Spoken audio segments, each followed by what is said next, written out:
네, 여러분 안녕하십니까. 8월 10일 목요일 아침 매일 성경 목사 함께 나누겠습니다. 오늘은 예레미야 17장 후반부인데요. 19절에서 27절까지 말씀인데요. 제가 앞부분을 읽어드립니다. 여호와께서 내게 이와 같이 말씀하시되 너는 가서 유다 왕들이 출입하는 평민의 문과 예루살렘 모든 문에 서서 우리에게 이르기를 이 문으로 들어오는 유다 왕들과 유다 모든 백성과 예루살렘 모든 주민이 너희는 여호와의 말씀을 들을지어다.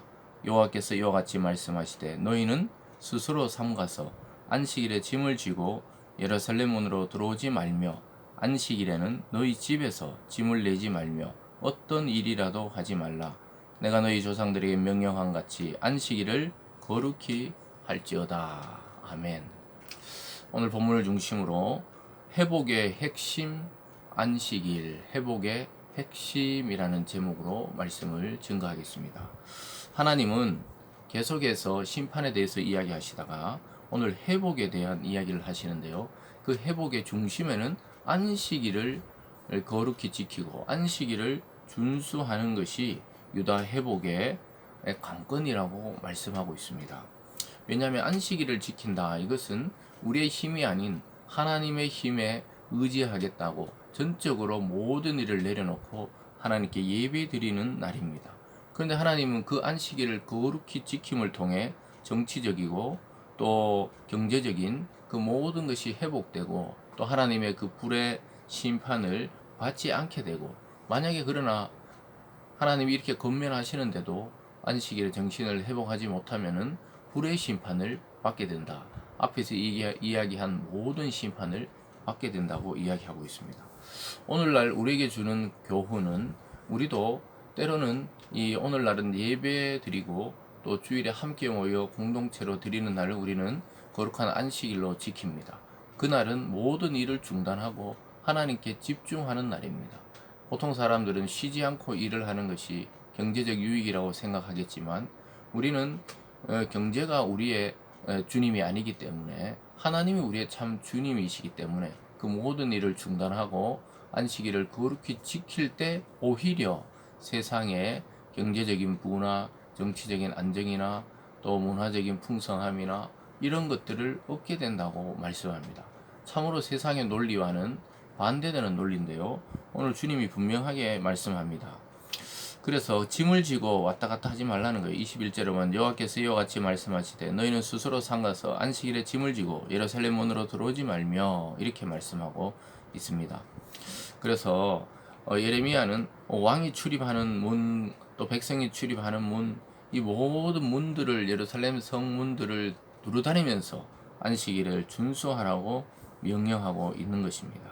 그래서 그 당시에는 그 문이란 것은 상거래나 또 사람들이 어떤 법에 대해서 판단하거나 또 이런 것들을 하는 장소가 성문이었어요. 그래서 안식일인데도 일거리를 짊어지고 막 성문을 드나들고 교류하고 뭐 또 그렇게 하는 것이 더 번성한다, 이렇게 주장하던 사람들이 있었던 것이죠. 근데 하나님은 그것은 완전히 이 타락의 시작이 거기서부터 시작되었다고 이야기하고 있는 것입니다. 그래서 결국은 하나님의 시간을 인간의 시간으로 바꿔버린 것이 안식일을 범하는 것이죠. 그런데 이것을 반대로 우리의 시간을 내려놓고 하나님의 일하심을 기대하고 하나님의 말씀을 기다리는 시간은 바로 안식일입니다. 그래서 우리가 주의해야 될 것은, 예수 그리스도 안에서 참 백성 되고 참 성도 되고 참 제자 된 성도들이라면은 우리가 일정한 시간을 하나님께 드리는 것은 굉장히 중요합니다.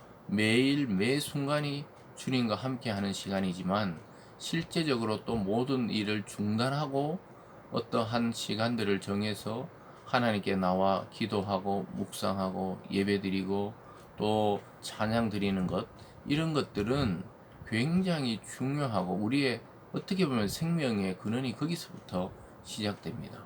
그래서 우리가 이것이 역전되는 시대에 살고 있죠. 자칫 잘못하면은 세상 것을 중심으로 하나님의 시간들을 오히려 축소하려고 할 때가 많이 있죠. 예배 시간을 줄이고 예배 시간을 편리하게, 말씀의 시간은 줄이고 또 자기 일하는 시간은 늘리고 이런 사람들이 있는데요. 결국은 그는 세상 것과 똑같은 사람으로서 허망함에 빠지게 되는 거예요.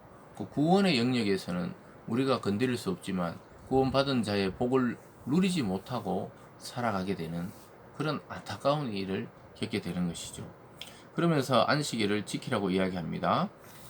22절입니다. 안식일에 너희 집에서 짐을 내지 말며 어떤 일이라도 하지 말라. 내가 너희 조사인 명령한 같이 안식일을 거룩히 지키라. 여기서 안식일의 핵심은 거룩입니다. 거룩이란 말은 구별되어 살아간다는 것이죠. 세상 모든 사람이 안식일을 지키지 않을 때 우리는 구별되이 안식일을 지킴으로 우리의 회복뿐만 아니라 축복의 시작이 거기로부터 시작된다는 것입니다.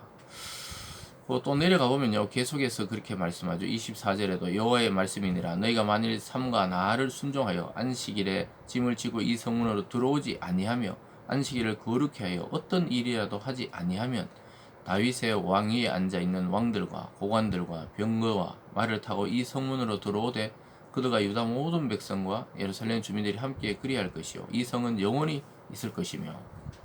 안식일을 지키고 또 안식일에 성문으로 짐을 들고 왔다 갔다 하고 하나님을 예배하는 시간에 일하러 가고 이러지 않으면은 이 성을 견고하게 하고 다윗의 왕위처럼 견고하게 이야기하겠다고 이야기합니다. 그것은 정치적인 안정과 예배의 회복이 안식일의 준수 여부에 달려있다고 이야기하고 있습니다.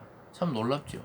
그래서 우리가 기독교나 또 교회가 회복되고 부흥되고 또 젊은이들이 교회로 몰려올 때 이 세상의 경제적인 안정 또 산업의 부흥 정치적인 평화 이런 것들이 온다는 것이죠. 이것은 뭐 사회학적으로 과학적으로 또는 그걸 논리로 따질 수 없는 이야기지만은 하나님이 분명히 말씀하고 있는 거예요. 그래서 우리는 항상 하나님의 말씀을 기준으로 우리 개인의 삶도 가정의 삶도 예배 중심으로 우리의 삶을 디자인할 때 우리의 모든 삶의 영역의 회복을 맛보게 됩니다.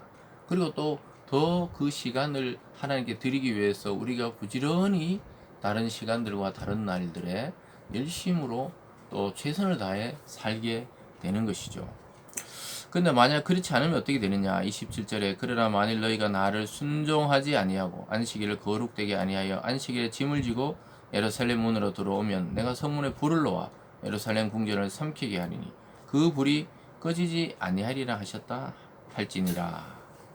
여러분, 안식일을 어기면 예정대로 불의 예루살렘을 삼킨다. 전쟁과 또 그 열강들이 그 이스라엘을 치고 예루살렘을 무너뜨리고 멸망시킬 것이라고 이야기하고 있습니다.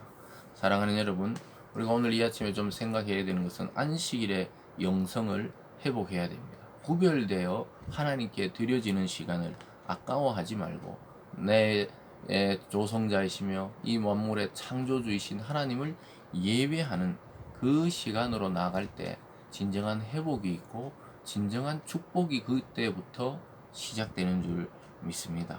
사랑하는 여러분, 우리가 회복의 핵심은 먼데 있지 않고 하나님의 말씀에 순종해서 우리가 하나님께 거룩히 드리는 예배와 기도와 묵상의 시간들, 이런 시간들을 통해 하나님이 우리에게 주시려고 하는 복을 충만히 받아 누리는 여러분 되기를 바랍니다. 기도하겠습니다. 사랑의 하나님 아버지, 안식일의 영성을 회복하여 거룩히 구별된 삶을 통해 참 축복의 삶 살아가는 우리들 되게 도와 주시옵소서. 감사드리며 예수님 이름으로 기도드리옵나이다. 아멘.